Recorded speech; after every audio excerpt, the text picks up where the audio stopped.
تلاوت کردہ آیات بینات کی روشنی میں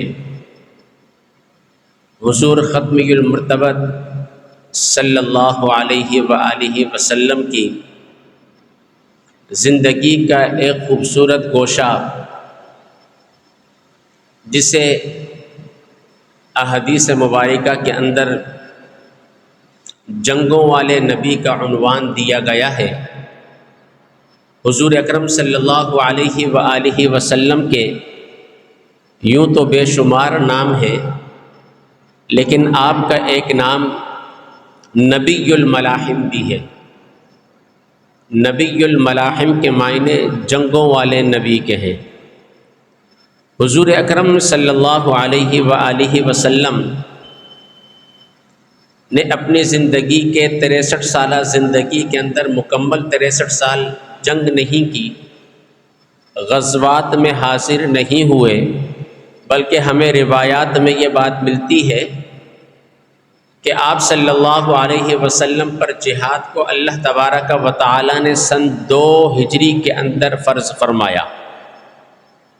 روزے بھی 2 ہجری میں فرض ہوئے اور جہاد کا حکم بھی سن 2 ہجری میں نازل ہوا، اور حضور اکرم صلی اللہ علیہ وسلم نے 10 ہجری تک اپنی زندگی کے 8 سالوں کے اندر،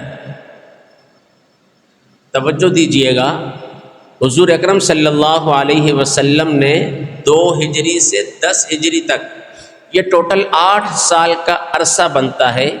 ان 8 سالوں کے اندر جنگوں والے نبی نے 27 جنگیں لڑی۔ حضور ختمی المرتبت صلی اللہ علیہ وآلہ وسلم نے جنگ کرنے کے اسلوب، طریقے واضح بیان فرمائے ہیں اور جنگ کی فضیلت بھی بیان فرمائی ہے۔ حضور ختمی المرتبہ صلی اللہ علیہ وآلہ وسلم کی زندگی کا ایک ایک گوشہ، ایک ایک لمحہ میرے لیے اور آپ کے لیے اسوہ حسنہ کی مانند ہے، اور حضور اکرم صلی اللہ علیہ وآلہ وسلم کے بارے میں اگر میں اور آپ پڑھیں تو آپ نے اپنے ذاتی دشمنوں سے کبھی جنگ نہیں کی، جب بھی جنگ کی اسلام کے دشمنوں سے کی ہے، جب بھی جنگ کی ہے ملت کے دفاع کے لیے کی ہے، جب بھی جنگ کی ہے قوم کے دفاع کے لیے کی ہے، جب بھی جنگ کی ہے اسلام کے دفاع کے لیے کی ہے۔ ہم اور آپ جو جنگیں کرتے ہیں وہ ذاتی مفاد یا قومیت کی بنیاد پر یا لسانیت کی بنیاد پر کرتے ہیں۔ آج بھی آپ عدالتوں میں چلے جائیں، وکلاء سے پوچھیں تو کئی آپ کو ایسے کیسز ملیں گے کہ بچوں سے شروع ہونے والی لڑائی بڑوں تک پہنچی اور ابھی تک وہ پابند سلاسل ہیں، وہ کیس ابھی تک ختم نہیں ہوئے۔ لیکن قربان جائیں، آپ صلی اللہ علیہ وسلم نے اپنی زندگی میں جو 27 غزوات میں شریک ہوئے بنفس نفیس، اب غور کریں نا، سپہ سالار، اللہ اکبر، خود تلوار ہاتھ میں اٹھائے۔ اور ایک جگہ تو میں یہ پڑھ رہا تھا، ایک کالم نگار نے یہ لکھا کہ مادیت نے اتنی ترقی کر لی، ابھی تو ایسے ایسے آلات تیار ہو گئے کہ اگر ساتھ میں بیٹھا ہوا شخص ساتھ والے کو گولی مار دے تو اس کی گولی کی آواز بھی نہیں آتی، فائر کے کھل جانے کی آواز بھی نہیں آتی۔ اور پھر میں نے تھوڑا سا مزید ریسرچ کیا، پہلے ہم نے دیکھا بڑی بڑی بندوقیں ہوتی تھیں، بڑی لمبی لمبی، اگر انسان کا قد جو ہے وہ 6 فٹ ہے تو بندوق جو ہے وہ تقریباً 3 فٹ کی ہوتی تھی، اور انسان اسی کے سہارے اسی کو عصا بنا کے چلتا تھا۔ اب مادیت نے اتنی ترقی کر لی، اب آپ کی جیب میں جو پین ہوتا ہے یہ بھی بندوق کا کام کرتا ہے۔ لیکن روئے زمین پر سب سے پہلا ہتھیار جو مجاہدین کے پاس تھا وہ تلوار نہیں تھی، وہ نیزہ نہیں تھا، وہ ہالہ نہیں تھا۔ روئے زمین پر مجاہدین نے جو سب سے پہلا ہتھیار اٹھایا وہ پتھر تھا۔ آج تو مادیت نے ترقی کر لی نا، اب تو تلواریں کہاں ہیں؟ تلوار ہم دیکھتے ہیں بظاہر ایک کمرے کی ڈیکوریشن کے حوالے سے دیوار پر آویزاں کر دی جاتی ہے کہ بڑی خوبصورت اچھی لگ رہی ہے اس دیوار پر، اور اس پر یہ آیت بھی لکھی ہوتی ہے لا فتح الا علی لا سیف الا ذوالفقار۔ حقیقتاً اس میں کوئی شک نہیں کہ حضور اکرم صلی اللہ علیہ وسلم کی ایک تلوار کا نام ذوالفقار تھا، اور سرکار دو جہاں صلی اللہ علیہ وسلم نے وہ تلوار حضرت علی رضی اللہ تعالی عنہ کو تحفۃً عطا فرمائی تھی۔ اب آپ اور ہم کیا کرتے ہیں؟ رہی بات آلات اٹھانے کی، ہتھیار اٹھانے کی، تو بات یہ ہے کہ اس دور کے اندر، اس زمانے کے اندر جب صحابہ کرام رضوان اللہ تعالی علیہم اجمعین اسلام کے لیے جنگیں لڑ رہے تھے، ہر گھر میں ہتھیار موجود تھا، ہر گھر میں تلوار، نیزے، ہالے، تلواریں موجود تھیں، سب کچھ موجود تھا۔ لیکن اب کیا ہے؟ اب اگر مجھے اور آپ کو کلاشن کوف بھی رکھنی پڑتی ہے تو اس کا سب سے پہلے لائسنس بنوانا پڑتا ہے۔ حالانکہ تلوار جو ہے یہ مومن کا زیور ہے، مجاہد کی شان ہے، ہونا چاہیے تھا ہر گھر میں۔ لیکن کیا ہو گیا؟ اب ہم لوگوں نے جب تلواروں کو چھوڑ دیا، شمشیریں ہم نے چھوڑ دی، تو زنجیریں ہمارے پاؤں میں پڑ گئی۔ حضور ختمی المرتبہ صلی اللہ علیہ وسلم کی زندگی کے ایک ایک غزوات کو جب میں اور آپ پڑھیں تو آپ یقین کریں بندہ حیران اور ششدر ہو جاتا ہے کہ سرکار دو جہاں صلی اللہ علیہ وسلم نے کس انداز کی جنگیں لڑی۔ اور میں تو اکثر یہ جملہ کہتا ہوں، ایک مرتبہ صحابہ کرام رضوان اللہ تعالی علیہم اجمعین غالباً غزوہ تبوک سے یا کسی اور غزوے سے واپس آئے، ابھی گھر میں آ کر گھر والوں سے ملے ہی نہیں تھے کہ سرکار دو جہاں صلی اللہ علیہ وسلم نے دوبارہ اعلان فرما دیا کہ بھائی جہاد کے لیے جانا ہے۔ اب صحابہ کرام رضوان اللہ تعالی علیہم اجمعین نے یہ نہیں کہا کہ یا رسول اللہ ہم ابھی تو جہاد کر کے آئے ہیں، ابھی تھوڑا دمہ کرنے دیں، تھوڑا آرام کرنے دیں۔ نہیں، صحابہ کرام نے آپ صلی اللہ علیہ وسلم کی آواز پر لبیک کہا۔ پھر وہ شاعر نے بھی کہا تھا نا، دشت و دشت دریا بھی نہ چھوڑے ہم نے، بحر ظلمات پہ دوڑا دیے گھوڑے ہم نے۔ پھر قربان جائیں سرکار دو جہاں صلی اللہ علیہ وسلم کی عظیم جماعت صحابہ کرام پر، اللہ اکبر۔ آپ غور کریں کہ کس طرح کی انہوں نے جنگیں لڑی، کس طرح اسلام کا نام روشن کیا، اسلام کی تعلیمات کو عام کیا، اور دعوت و تبلیغ کے کام کو پوری دنیا کے اندر پھیلا دیا۔ اب آپ غور کریں، حضور اکرم صلی اللہ علیہ وآلہ وسلم کی جہادی زندگی کو اگر میں اور آپ پڑھتے ہیں تو آپ نے یہ بات ببانگ دہل ارشاد فرمائی ہے کہ جہاد کے اندر عورتوں کو اور بچوں کو کچھ بھی نہیں کہنا۔ عورتوں کو اور بچوں کو، یہ اسلام کا حسن ہے، یہ جہاد کی فضیلت بیان فرمائی۔ اور جہاد کرنا کس کا کام ہے؟ مرد کا کام ہے۔ اللہ اکبر۔ حضور اکرم صلی اللہ علیہ وسلم نے جب یہ بیان فرمایا کہ اب ہم نے دوسرے جہاد کے لیے جانا ہے، صحابہ کرام نے یہ نہیں کہا یا رسول اللہ ابھی آرام کرنے دے، کل چلتے ہیں۔ صحابہ کرام نے لبیک کہا۔ اب آپ غور کیجئے، فلسطین کا معاملہ کسی کی آنکھوں سے اوجھل نہیں ہے۔ اس وقت 57 یا 56 اسلامی ممالک کے سربراہان موجود ہیں، انہوں نے باقاعدہ ایک جماعت بنائی اور اس کا سپہ سالار بھی موجود ہے۔ ہر اسلامی ملک کے اندر سپہ سالار موجود ہے۔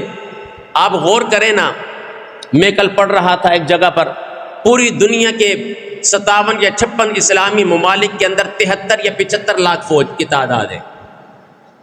73 یا 75 لاکھ فوج کی تعداد ہے، اور ہر ملک کے سپہ سالار بھی موجود ہوگا جب فوج موجود ہے۔ تو آپ غور کیجئے کہ وہ دور کیسا تھا جب سپہ سالار نے آواز لگائی جہاد کے لیے جانا ہے، سپاہیوں نے یہ نہیں کہا ہم تھک گئے۔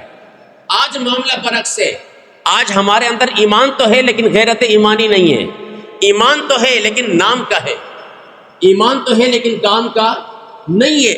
کہاں ہے وہ 57 اسلامی ممالک کے سپہ سالار؟ تھوڑا سا نہیں، پورا سوچئے گا۔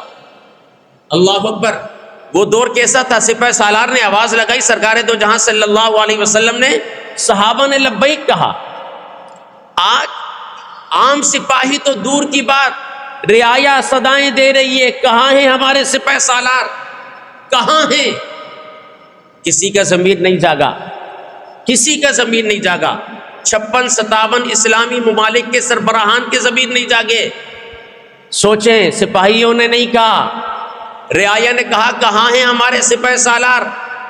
آپ غور کیجئے ذرا اس بات پر، وہ صحابہ تھے جنہوں نے اپنے وقت کے سپہ سالار کی آواز پر لبیک کہا، اور آج سپاہی نہیں رعایا کہہ رہی ہے کہاں ہے ہمارے سپہ سالار؟ کوئی جواب نہیں آتا، کوئی جواب نہیں آتا۔ وہاں سپہ سالار نے آواز لگائی، سپاہیوں نے لبیک کہا، یہاں رعایا کہہ رہی ہے آپ جہاد کا اعلان کرو ہم جاتے ہیں۔ لیکن کیا کسی کے اندر اتنی ہمت جرأت نہیں؟ لیکن قربان جائیں، الحمدللہ ہم دیکھ رہے ہیں فلسطین کے نڈر بے باک غیرت مند اور نڈر نوجوان سینہ تانے پہاڑ کی مانند جبل استقامت کی طرح ان سے مقابلہ کر رہے ہیں، اور انشاءاللہ آپ دیکھیں گے کہ فلسطین کو اللہ رب العالمین فتح عطا فرمائے گا۔ اس کی وجہ کیا ہے؟ اس کی وجہ میں نے صرف قرآن کی ایک آیت پڑھی۔ اللہ رب العالمین نے قرآن مجید میں ارشاد فرمایا، سبحان الذی اسری بعبدہ لیلا من المسجد الحرام الی المسجد الاقصی، آگے کیا فرمایا؟ الذی بارکنا حولہ لنریہ من آیاتنا، فرمایا جس کے ارد گرد اللہ نے برکتیں رکھی ہیں۔ اور یاد رکھو برکت کبھی کافر کو نہیں ملتی۔ جب برکت کافر کو نہیں ملتی تو برکت والی زمین کافر کو مل سکتی ہے؟ اونچی بولو۔ انشاءاللہ مسلمان اس بیت المقدس کو فتح کریں گے۔ اگر میں اور آپ وہ فتح کا دن نہیں دیکھ سکے، اب تو الحمدللہ ہم نے دیکھا، ایک مجاہد کا میں نے ویڈیو کلپ دیکھا، اس نے کہا ہم جہاد بھی کر رہے ہیں اسرائیل کے خلاف، اور پتہ اس نے اگلا جملہ کیا کہا؟ آپ یقین کریں میرے رونٹے کھڑے ہو گئے۔ وہ کہہ تو عربی میں رہا تھا لیکن نیچے اردو اور انگلش میں لکھا ہوا آ رہا تھا۔ اس نے کہا ہم جہاد کے دوران بھی اپنی نماز قضا نہیں کر رہے، ہم جہاد کے دوران بھی نماز کو قضا، میں نے کہا قربان جائیں سنت حسینی زندہ کر رہے ہو۔ ہم جہاد کے دوران بھی نماز کو قضا نہیں کر رہے۔ وجہ پوچھی کیوں؟ کہا انشاءاللہ ہم جس طرح جماعت کے ساتھ دوران جہاد نمازیں ادا کر رہے ہیں، بیت المقدس کے اندر بھی جماعت کے ساتھ نماز ادا کریں گے۔ اور ہم نے دیکھا اگلی ویڈیو کے اندر ان مجاہدین نے بیت المقدس پر قبضہ کیا اور باقاعدہ جماعت کے ساتھ نماز ادا کی۔ یاد رکھیں فلسطین پر اسرائیلیوں کے یہ مظالم کی حملے کوئی نئے نہیں ہیں۔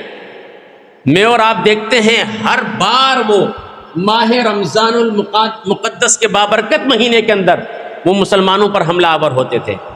اور قربان جائیں وہ ایک بچے کی تصویر آپ کی بھی نظروں سے گزری ہوگی۔ سوشل میڈیا کا دور ہے، ہر ایک کے پاس فیس بک اکاؤنٹ موجود ہوگا، نہیں تو ٹویٹر اکاؤنٹ تو ضرور موجود ہوگا۔ وہ بچے کا پتھر، معصوم بچہ منہ میں دودھ کی بوتل پکڑی ہے اور ہاتھ میں پتھر پکڑا ہوا ہے،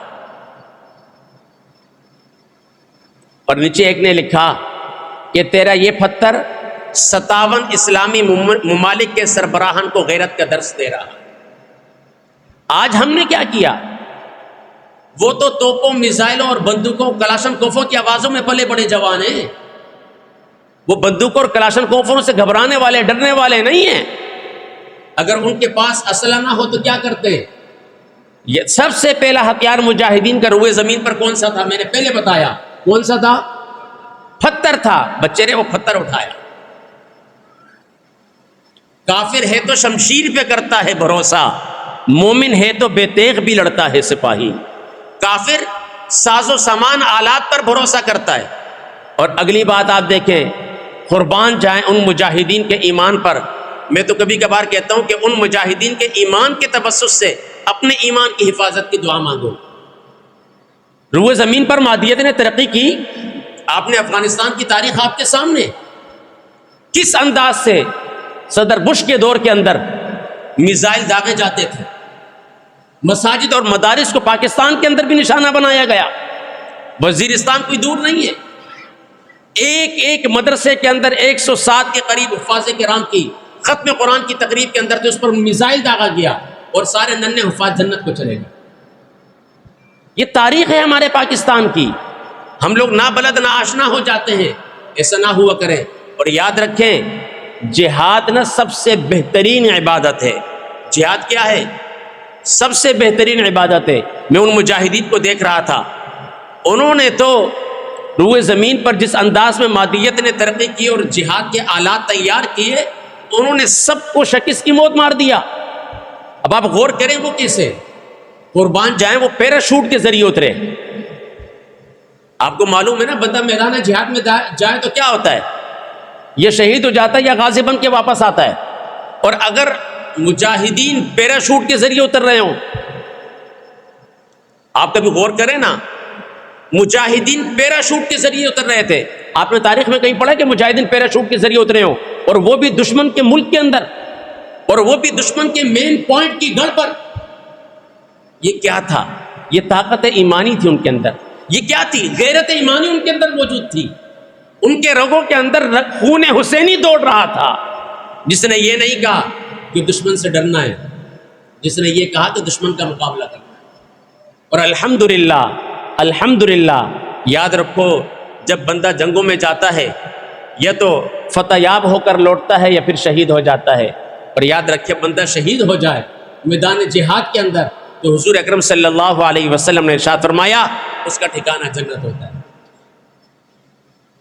الجنت تحت ظلال السیوف, جنت کیا ہے؟ تلواروں کے سائے تلے. آج ہمارے ہاں کیا ہے؟ جہاد کا موضوع ختم کر دیا جائے, جہاد کی بات نہ کی جائے. جہاد کے اندر لبرل ذہن کے جو لوگ ہیں وہ کیا کرتے ہیں؟ جہاد کی بات نہ کریں جی, جہاد میں بڑے لوگ قتل ہو جاتے ہیں, بہت سارے مارے جاتے ہیں. یہ اللہ اکبر, حضور اکرم صلی اللہ علیہ وسلم کہ اس عمل کو آپ اور ہم غلط کہہ رہے ہیں. تھوڑا سا نہیں, پورا سوچئے گا. حضور اکرم صلی اللہ علیہ وسلم 8 سالوں کے اندر 27 غزوات کے اندر شامل ہو سکتے ہیں.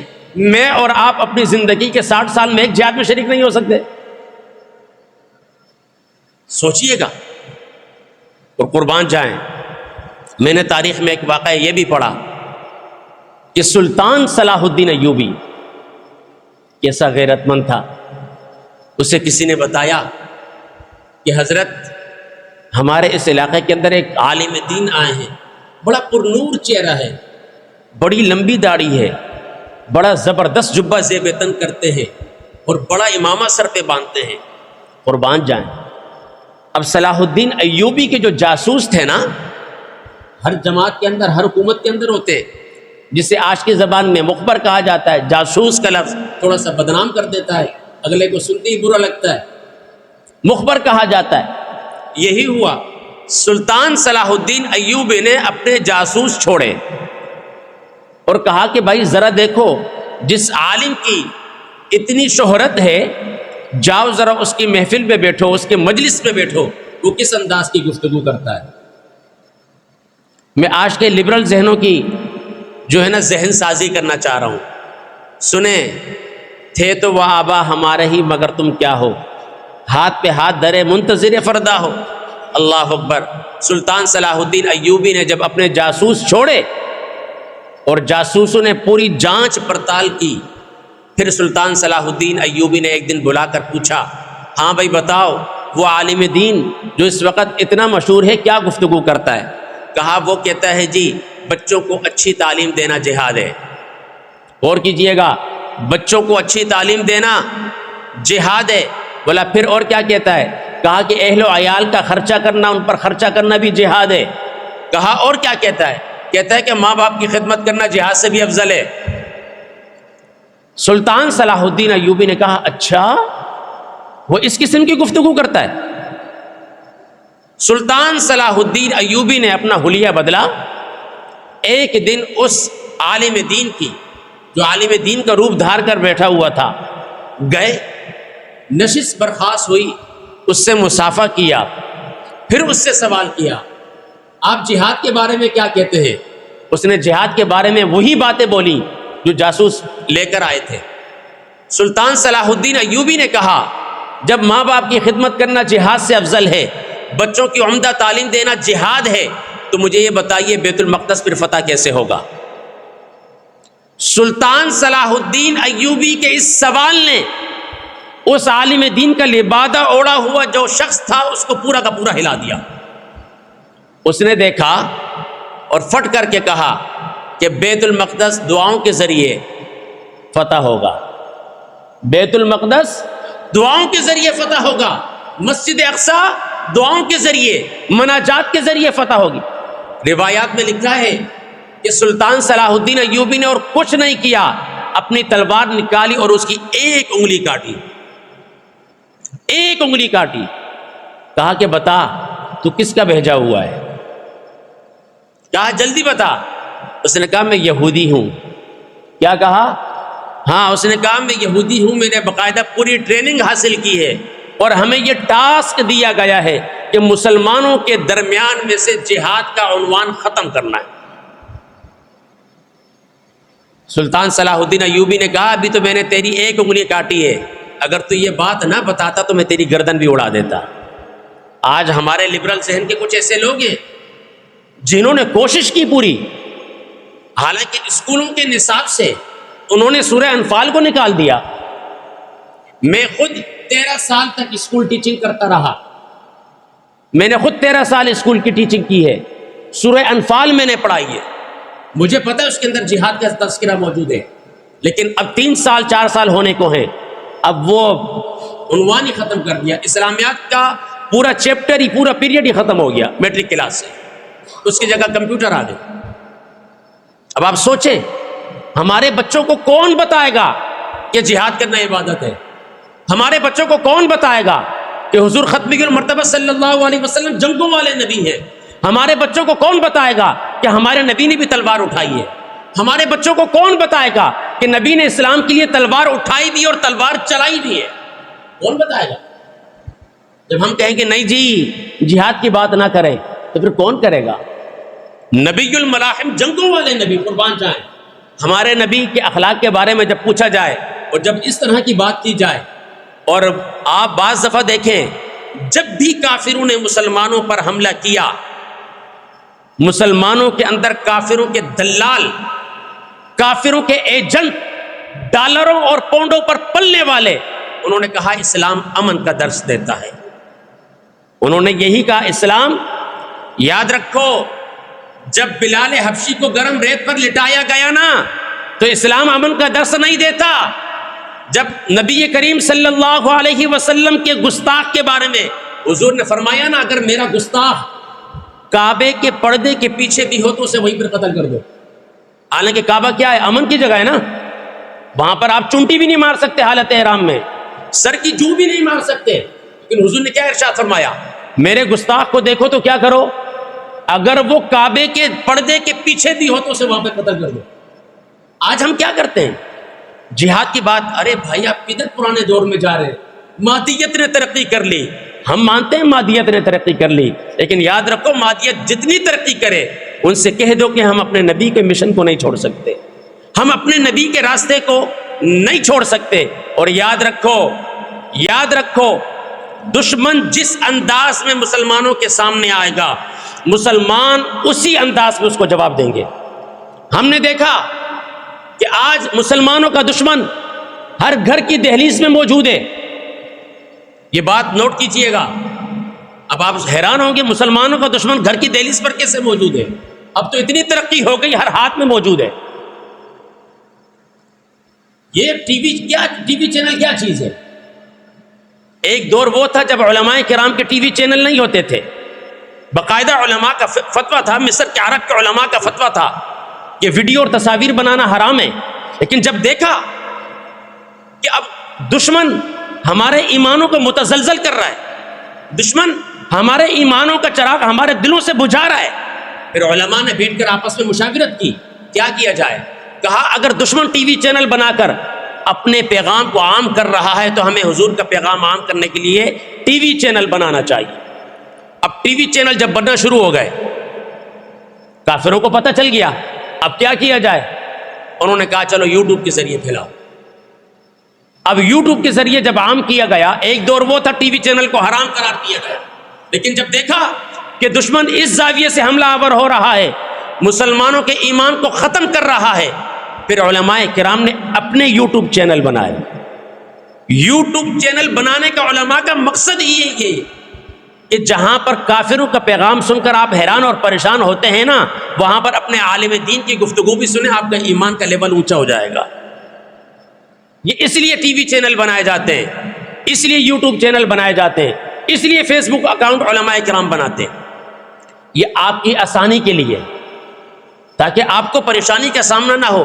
کہیں یہ نہ ہو کہ آپ کسی محفل میں کسی جلسے میں حاضر نہیں ہوئے, بعد میں پتہ چلا کہ بھائی بڑا خوبصورت جلسہ تھا, بڑی عمدہ گفتگو ہوئی تھی, اب آپ حیران ہوں گے کاش کہ میں بھی حاضر ہوتا. لیکن ساتھ والا کہے گا نہیں بھائی پریشان نہ ہو, یوٹیوب چینل پہ ان کا وہ بیان موجود ہے, آپ سن لینا. مجھے بتائیے وہ بیان سن کر آپ کے ایمان کا لیول اونچا ہوگا یا نہیں؟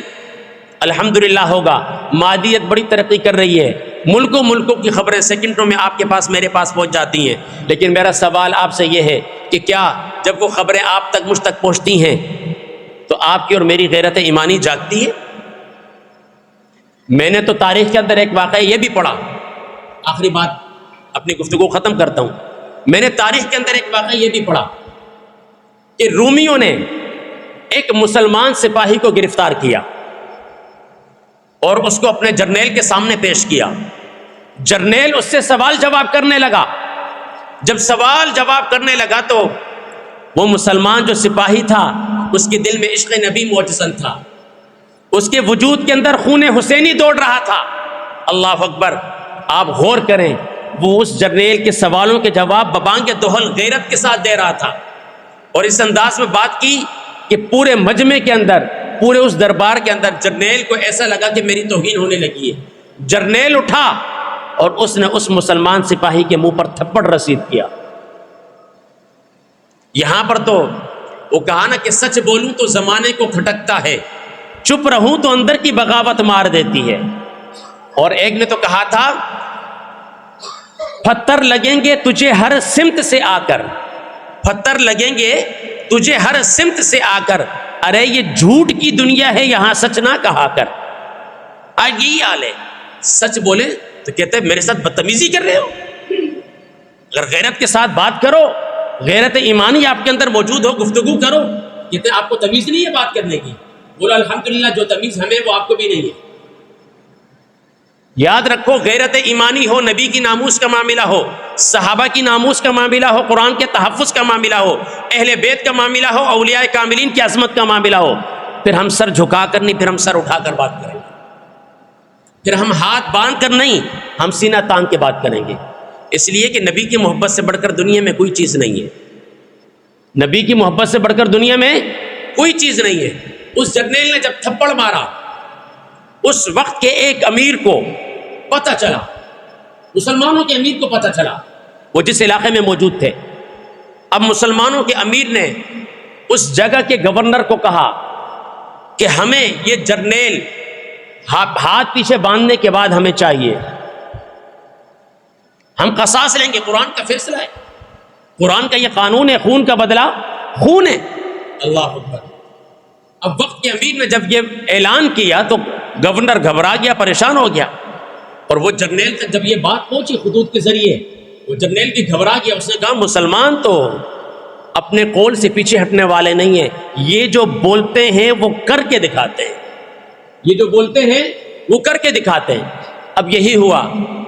اب وقت کے امیر نے اس سپاہی کو فدیہ دے کر چھڑوا لیا. چھڑوانے کے بعد وقت گزرا, اس وقت کے امیر نے اس جرنیل کو اپنے پاس بلایا. جب بلایا, سامنے وہی مسلمان سپاہی موجود تھا جس کے منہ پر تھپڑ رسید کیا تھا, جس کے منہ پر تھپڑ رسید کیا تھا. وقت کا امیر سامنے موجود ہے, وہ جرنیل یہودی بھی سامنے موجود ہے, وہ مسلمان جس کے منہ پر تھپڑ رسید کیا گیا وہ بھی سامنے موجود ہے. وقت کے امیر نے کہا جس جرنیل نے تمہیں جس انداز میں تھپڑ مارا تھا اسی انداز میں تھپڑ مار کر اپنا بدلہ لے لو. وقت کے امیر نے جب یہ حکم صادر کیا تو اس مسلمان سپاہی نے زوردار تھپڑ رسید کیا, اور اس وقت کے امیر نے اس جرنیل کے ہاتھ کھولے, کہا یاد رکھو ہم مسلمان ہیں, ہم بڑی عزتوں والے لوگ ہیں, اور اگر تم ہمارے کسی ایک مسلمان بھائی کے چہرے کی توہین کرو گے تو وقت کے امیر سے یہ برداشت نہیں ہوگا, وقت کے امیر سے یہ برداشت نہیں ہوگا. آج ہمارے یہاں کیا ہو رہا ہے؟ آج چہروں کی توہین تو دور کی بات ہے میرے بھائی, یہاں پر تو بڑے بڑے علماء کرام کے علماء حق کے کارٹون بنا دیے گئے. ہمارا ایمان نہیں جاگا. یہاں پر تو دیگر کفاروں کے اسلامی ممالک نے حضور اکرم صلی اللہ علیہ وسلم کے خاکے بنائے, معاذ اللہ, باقاعدہ اسے گورنمنٹ کی سطح پر اویزاں کیا گیا بلند و بالا عمارتوں پر. آپ کا ہمارا ایمان نہیں جاگا. کب جاگے گا؟ خدا کے لیے آج فلسطین پر جو حالات جو معاملات چل رہے ہیں، ابھی اٹھو، اس کے لیے آواز اٹھاؤ. اب آپ کہیں گے ہماری آواز کو کون سنے گا؟ تو یاد رکھیں دنیا نے قوانین بنائے، قاعدہ بنایا ہے. جب آپ کی تنہا بندے کی آواز نہ سنی جائے نا تو ہمیں اجتماعیت کے ساتھ پھر اپنی آواز کو یک آواز ہو کر پیغام کو آگے تک پہنچانا ہوتا ہے. تو آج جمعے کا دن ہے، صرف پاکستان میں نہیں، ویسے تو عربی ممالک کے اندر کافی ساری جگہوں پر لوگ فلسطین کے حق میں نکل پڑے.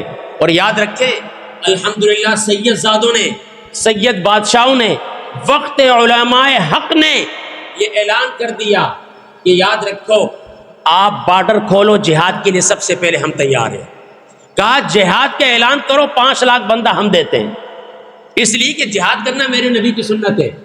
جب وقت کا امیر مسلمان کی چہرے کی توہین برداشت نہیں کر سکتا تو ایک مسلمان بحیثیت مسلمان دوسرے مسلمان کے گلے کٹ رہے ہیں، برداشت کر سکتا ہے؟ بولو برداشت کر سکتا ہے؟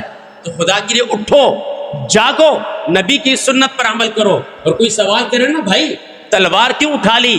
آپ کے ہاتھ میں تو قلم اچھا لگتا تھا. کہہ دینا کہ قلم چلانا بھی میرے نبی کی سنت ہے، تلوار اٹھا کر کفار کو دکھانا اور چلانا بھی میرے نبی کی سنت ہے. آپ نے بھی بحیثیت مسلمان اگر آپ فلسطین کے مسلمانوں کا لہو اور اپنا لہو دیکھیں تو ایک جیسا ہے. بتائیے کوئی فرق ہے؟ اونچی بولیں. چہرے کے نقوش میں فرق ہوگا، رنگت میں فرق ہوگا، زبان میں فرق ہوگا، لیکن خون سب کا ایک جیسا ہے. ان کا خون بہہ رہا ہے، ہمارا خون گردش کر رہا ہے. تو کیا خیال ہے جن کا خون رگوں کے اندر گردش کر رہا ہے، کیا وہ اپنا گردش کرنے والا خون جن کا خون بہہ رہا ہے ان کے خون بہنے والوں کی حمایت میں نہیں چل سکتے؟ ان کی حمایت میں نہیں کھڑے ہو سکتے؟ ان کی حمایت میں نہیں بول سکتے؟ بول سکتے ہیں. کب بولیں گے؟ آج ساری جماعت احتجاج کا اعلان کر رہی ہیں. تو کیا خیال ہے آج آپ ہر احتجاج میں جس بھی جماعت سے آپ کا تعلق ہے آپ شریک ہوں گے؟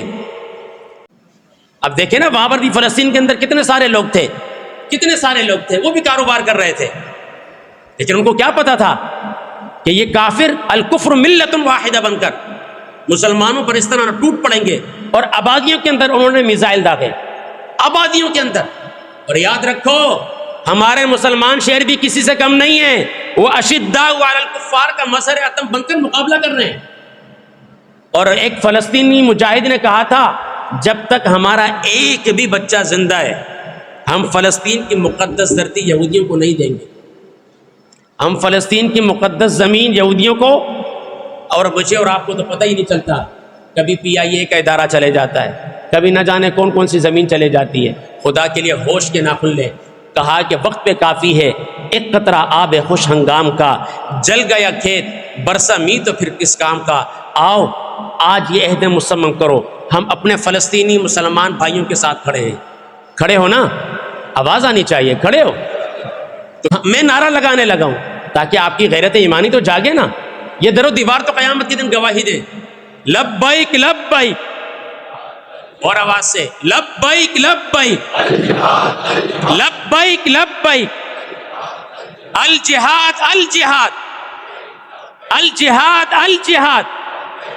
اللہ تبارک و تعالی مجھے اور آپ کو غیرت ایمانی عطا فرمائے اور فلسطینی مسلمان بھائیوں کا ساتھ دینے کی توفیق عطا فرمائے. آمین ثم آمین. وآخر دعوانا الحمدللہ رب